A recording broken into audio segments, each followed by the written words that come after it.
ठीक है, हमने सेट डिफाइन किया था कि सेट हमारे पास में क्या होता है। सेट के बारे में तो आपसे भी पता होगा कि हम एक वेल डिफाइंड कलेक्शन अगर हम लेके चलते हैं तो सेट हमारे पास में वो है। ठीक है, नेक्स्ट अगर हम सेट के बारे में बात करें, उसके बारे में कुछ ना कुछ और मैंने एग्जांपल भी कराए थे। ठीक है, कि इस टाइप से एग्जांपल है वेल डिफाइंड का क्या मीन है और कौन से हम एलिमेंट्स लेके चलते हैं। सेट्स के बारे में नेक्स्ट हमने ये लिखा था कि अगर हम सेट डिफाइन करें तो कैपिटल लेटर में इसको लिखते हैं, जितने भी उसके ऑब्जेक्ट है उसको हम स्मॉल लेटर में लेके चलते हैं। नेक्स्ट उसमें ये था सेट की नोटेशन की फॉर्म में था, नेचुरल नंबर, रेशनल नंबर, बहुत सारे थे, और बिलोंग्स नॉट बिलोंग्स का हमने कॉन्सेप्ट लिखा। तो सेट के बाद में हमने सीखा था सबसेट और सेट के बारे में। उसके बाद आज का जो कॉन्सेप्ट है वो हमारे पास में ऑपरेशन कॉन्सेप्ट। ठीक है, थोड़ा बहुत मैंने इससे पहले भी बताया होगा, लेकिन कुछ न्यू कॉन्सेप्ट है जो आपको बेनिफिशियल होंगे और उसका रिजल्ट हम यूज भी करते हैं। सबसे पहले हमारे पास में ऑपरेशन कॉन्सेप्ट। ठीक है, हम यहाँ पर हम आज सेट के बारे में डिफाइन कर रहे हैं। ठीक है, ऑपरेशन कॉन्सेप्ट हम स्टडी करेंगे। ऑपरेशन कॉन्सेप्ट का मींस क्या है यहाँ पर कि जैसे कि हम कोई भी एग्जांपल को लेके चलते हैं। मैथ में हम हमेशा क्या करते हैं कि हमने ये टर्म, कोई भी टर्म हम इंट्रोड्यूस करते हैं, लास्ट में हम ये करते हैं कि इसमें अगर हम कोई दो नंबर लेके चल रहे हैं तो उनका सम क्या होगा, सब्ट्रैक्शन क्या होगा, मल्टीप्लाई क्या होगा, डिवाइड क्या होगा। इसी प्रकार से क्लास 11 में हम जब ये कॉन्सेप्ट स्टडी करेंगे तो हमारे पास में क्या होगा कि यूनियन क्या है, इंटरसेक्शन क्या है, डिफरेंस क्या है, ये चीज भी हम स्टडी करेंगे। तो हमारे पास में सेट हमारे पास में एक अलग कॉन्सेप्ट लेके आता है। ठीक है, आपने मैंने सबसे पहले इसमें आपको ये भी बताया था कि जब हम प्रोबेबिलिटी स्टडी कर रहे थे तो हमने दो टाइप्स की प्रोबेबिलिटी डिफाइन की थी। सबसे पहले हमारे पास में कौन सी थी, कौन सी अप्रोच स्टडी की?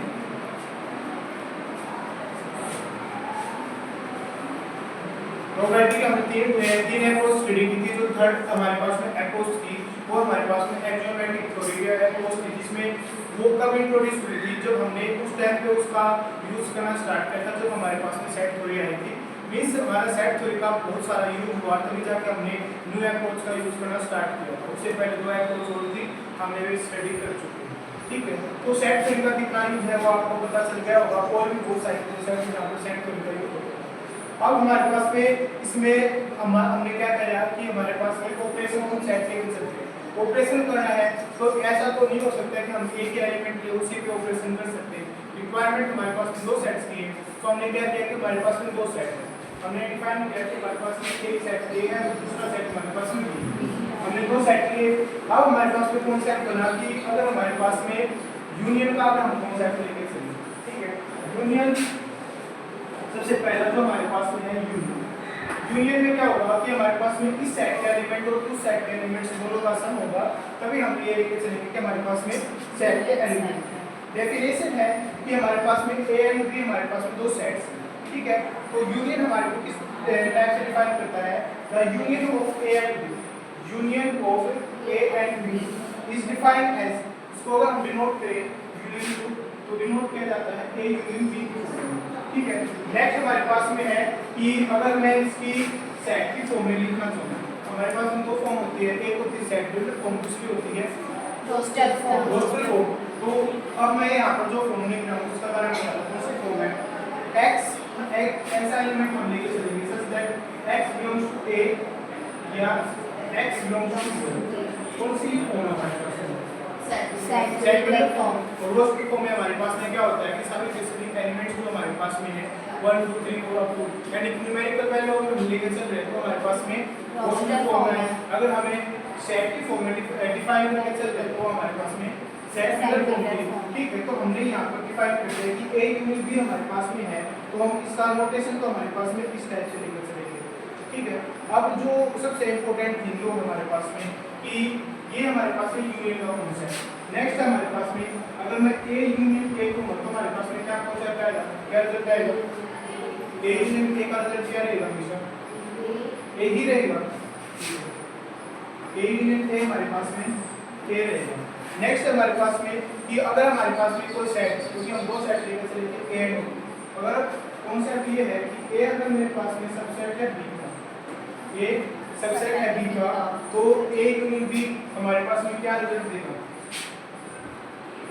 क्या रिजल्ट हमारे पास में बी आएगा बी आएगा, क्योंकि हमारे पास में बिग एलिमेंट कौन सा हमारे पास में बी वाला एलिमेंट था, तो हमने वो वाला नोटेशन का यूज किया।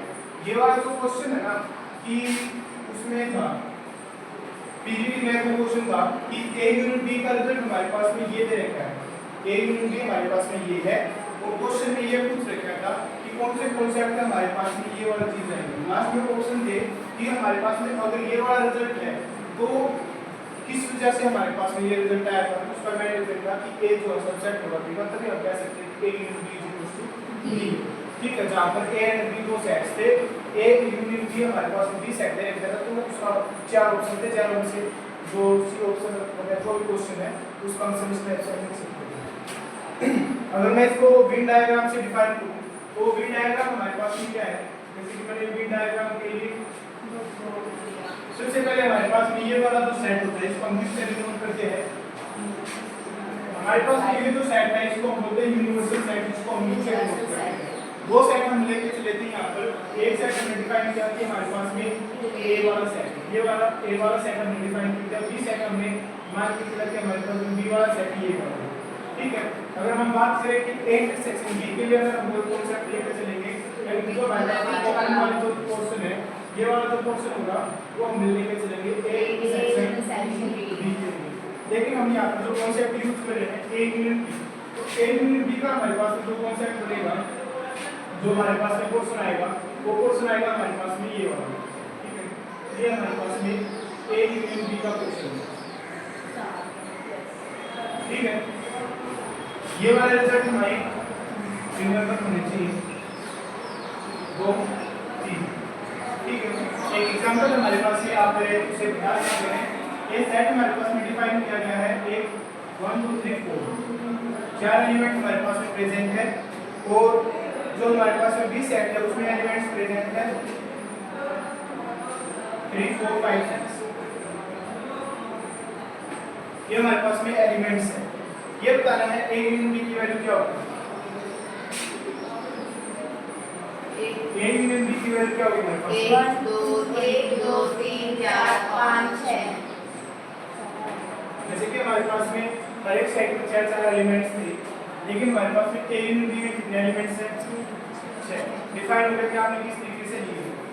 अब हमारे पास में जो क्वेश्चन है जो आपके कॉम्पिटिटिव एग्जाम में आ सकता है, ये वाला तो आ नहीं सकता क्योंकि सबसे इजी क्वेश्चन है, केवल आपको समझाने के लिए हम इसका यूज करते हैं। अब आपने जो मैंने इससे पहले आपको बताया था set of rational number, set of irrational numbers, उसके बेस पे क्वेश्चन है कि ए हमारे पास में कोई सेट है, ए ऐसा सेट है जो बिलोंग्स करता है सेट ऑफ इरेशनल नंबर्स से, और बी मेरे पास में जो सेट है वो सेट से बिलोंग करता है क्यू के कॉम्प्लीमेंट से। क्यू का कॉम्प्लीमेंट का मतलब क्या है, इसको हम एक इसको डैश क्यू डैश भी ले सकते हैं इसको, क्यू का अगर हम सीधे फॉर्म में लेके चले ना तब भी हमारे पास में इसको बोलते हैं कॉम्प्लीमेंट। जैसे कॉम्प्लीमेंट आपने रेसिप्रोकल समझा है, जैसे आपको कोई डिजिट दे जाती थी क्लास जो भी है प्राइवेट क्लासेस में आपको 5 था तो आप इसका रेसिप्रोकल निकालें तो 1/5 होगा। ठीक है, इसी प्रकार से हमारे पास में क्या है कि अगर ए हमारे पास में सेट बिलोंग्स करता है क्यू से, क्यू हमारे पास में रेशनल नंबर है, बी हमने ऐसा सेट लेके चला जो सबसेट है, ए सबसेट है क्यू का, बी जो सबसेट है जो क्यू का क्या कॉम्प्लीमेंट है, तो क्यू का कॉम्प्लीमेंट यहाँ पर हमारे पास में जो सेट डिफाइन होगा उसको हम बोलेंगे set of irrational numbers, set of irrational numbers.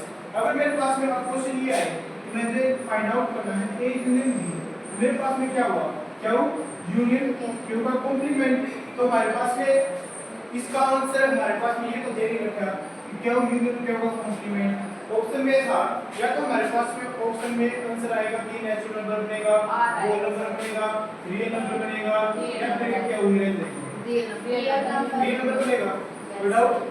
तो ए यूनियन भी हमारे पास में क्या कॉन्सेप्ट लेके आया, समझ में आ रही है, set of rational set of irrational complement क्या होगा इसका। ठीक है, लास्ट में जब मैं इन सभी का ऑपरेशन कर दूंगा तो इसके ऊपर बहुत सारे क्वेश्चन बनेंगे, वहां पर मैं ये नहीं है कि आपको ये सिंपल एग्जाम्पल मिलेंगे, क्वेश्चन जो मिलेंगे वे आपके सेट के ऊपर बेस्ड होंगे, rational irrational natural whole number real number. ठीक है, नेक्स्ट हमारे पास में इंटरसेक्शन। एक ऑपरेशन हमने यहाँ पर स्टडी किया है वो है ओनली यूनियन का। अब हमारे पास में है इंटरसेक्शन का।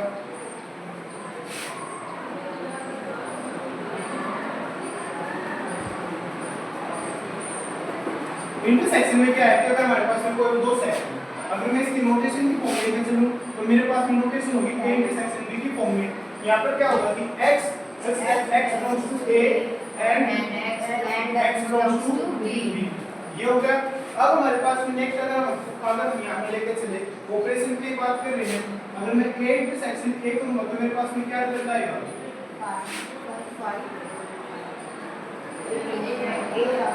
a ही रहेगा, कोई डाउट इसमें? अगर अगर मेरे पास सबसेट है b का और मैं यहाँ पे लेकर चल रहा हूँ कि a जो है वो a इंटरसेक्शन b, अब मेरे पास में कौन सा रिजल्ट आएगा?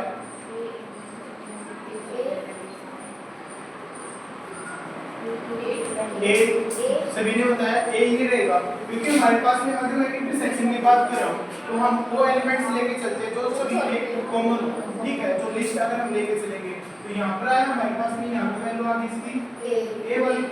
अगर हम यही एग्जांपल ले तो a इंटरसेक्शन b, तो हमारे पास में कौन सी वैल्यू होगी इसमें? ठीक है। और इस सेट में अगर हमारे पास में वैल्यू अगर हम लेके चलेंगे तो हमारे पास में 3 and 4 आ गई। नेक्स्ट हमने यहाँ पर कॉन्सेप्ट लेके चले थे कि सेकंड जो एग्जांपल था कि सेट ऑफ रेशनल नंबर है, second set of reaction number है।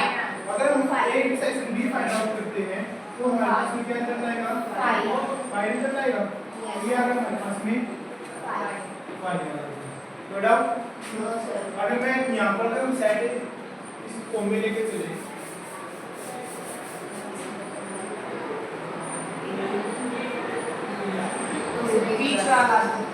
ये हमारे पास में सेट A है, ये मेरे पास में सेट B है।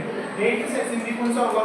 तो हमारे पास तो ये हमारे पास में वाला जो पोर्शन है जो मैंने येलो कलर से किया, ये हमारे पास में जो सेट लेके चलेंगे इसको बोलेंगे A इंटरसेक्शन B। कोई डाउट है? नेक्स्ट है इसी के बेस पे हमने क्वेश्चन ले चुका हूँ, एक एग्जांपल जो मैं आपसे पूछना चाहूँगा, ठीक है। एग्जांपल देखिए,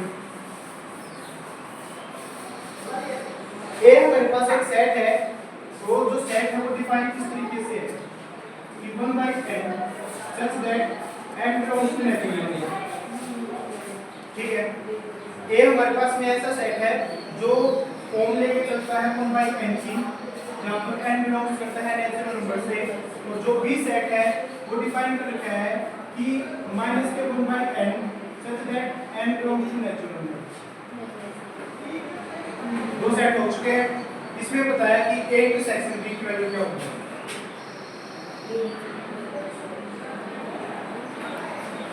तो बताओ भाई जल्दी।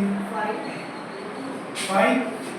अगर मैं आपको इसको प्रूव करके दिखाऊं तो कौन-कौन से नंबर होंगे हमारे पास में? A सेट में कौन सी वैल्यू होगी? जिसमें सेट ऑफ नेचुरल नंबर है, सबसे पहले एलिमेंट्स यहाँ पे बोल रहे हैं 1 यहाँ है। अगर मैं 2 रखता हूँ तो मेरे पास में 1/2 आ गया, तो एक है इस तरीके से हमारे पास में n टाइप्स ऑफ एलिमेंट्स यहाँ पे प्रेजेंट है।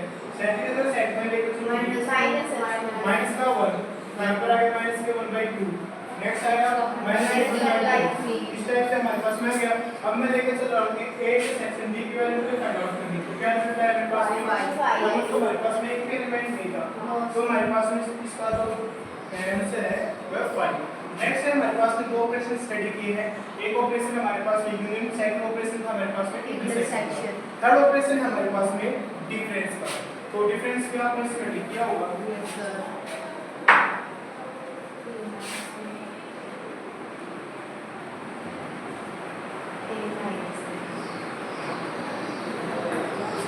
अगर हम दो सेट लेके चल रहे हैं A एंड B, हमने यहाँ पर डिफाइन किया कि यहाँ पर जो हम स्टडी करेंगे वो है डिफरेंस का। तो डिफरेंस के लिए हमारे पास में जो सिंबल है जो हम सिंबल यूज करते हैं वो होता है हमारे पास में सब्ट्रैक्शन वाला। ये हमने इसका सब्ट्रैक्शन वाला सिंबल यूज किया A - B की फॉर्म में। अगर मैं इसमें सेट लिखना चाहूँ, ठीक है, तो सेट कैसे आएंगे कि x such that x belongs to A but not belongs to but यहाँ पर हम क्या लिखेंगे but x does not belongs to B। वे सभी एलिमेंट्स जो सेट A में प्रेजेंट है अगर सेट B में प्रेजेंट नहीं है वे हमारे पास में A - B। ये हमारे पास में डिफरेंस का सेट आ गया। यहाँ पर हमारे पास में एग्जांपल लेके चला था मैं। नेक्स्ट है हमारे पास में कि अगर मैं a माइनस बी निकाल सकता हूँ, उसी प्रकार से मैं b माइनस a के को लेके चल सकता हूँ। तो b माइनस a में क्या होगा कि यहाँ पर ठीक है, इसके बेस पे हमारे पास में ये वाले ऑपरेशन हो चुके हैं। अगर मैं इसका फिगर बनाऊंगा लास्ट में, सबसे पहले कुछ ही इसका रिजल्ट है जो हमें यूज करना है, वे रिजल्ट स्टडी करेंगे। आपने इतना पता है कि a माइनस बी और b माइनस a आप वैल्यू इजीली फाइंड आउट कर सकते हैं। तो आपने इसका रिजल्ट का यूज भी किया होगा। एक रिजल्ट है हमारे पास में कि a माइनस b क्या b माइनस a के इक्वल होगा? No sir. a minus b क्या b माइनस a के इक्वल होगा? No sir. तो हमारे पास में फर्स्ट रिजल्ट है ये, ठीक है, कि ये कभी भी इक्वल नहीं है। सेकंड रिजल्ट है कि अगर हमारे पास में a माइनस b सबसेट है a का, a माइनस b सबसेट है a का and b minus a subset है का मतलब b, ठीक है, तो क्या ये इक्वल होंगे?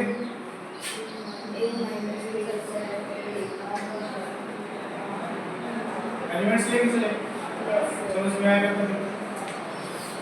हमारे पास में ए से डिफाइन किया हमने एलिमेंट्स, तो ये लेके चल रहा है 1 2 3 4, ठीक है, और बी एलिमेंट्स का मेरे पास में 3 4 5 6, ठीक है। नेक्स्ट है a माइनस b निकालना था, जैसे बी एलिमेंट्स बी में नहीं है, a माइनस b हमारे पास में और 1 एंड 2 ही आए। अगर मैं b माइनस a का रिजल्ट लेके चल रहा हूँ, मेरे पास में 5 6, ठीक है। a माइनस b जो है, a माइनस b जो सेट है वो सबसेट है a का, क्योंकि हमारे पास में 1 2 जो सेट है वो सबसेट है 1 2 3 4 का। नेक्स्ट अब हमारे पास में b माइनस a सबसेट है b का, तो क्या ये आपस में इक्वल हुए? No sir. इक्वल आपको प्रूव हो गया। नेक्स्ट जो हमारे पास में रिजल्ट था कि a माइनस b, ठीक है, वो b माइनस a का अगर हमारे पास ये इक्वल नहीं है a माइनस b, ठीक है, इंटरसेक्शन b माइनस a, क्या रिजल्ट देगा भाई? आपने यहाँ फाइव रिजल्ट है कि आपस में एक एलिमेंट्स कॉमन निकला, ठीक है। ये हमारे पास में एक एग्जांपल और लेकर चलूंगा आपसे, ये है वो कि a हमारे पास में सेट ऑफ रियल नंबर है, a जो है वो सेट ऑफ रियल नंबर है, b एक ऐसा सेट है जहां पर डिफाइंड है कि वो क्यों का है, सेट ऑफ रेशनल नंबर्स। आपने फाइंड आउट करना है a माइनस b की वैल्यू क्या होगी? उसी सेट का हमारे पास में क्या है? रेशनल नंबर्स, और b हमारे पास में क्या है? Rational numbers.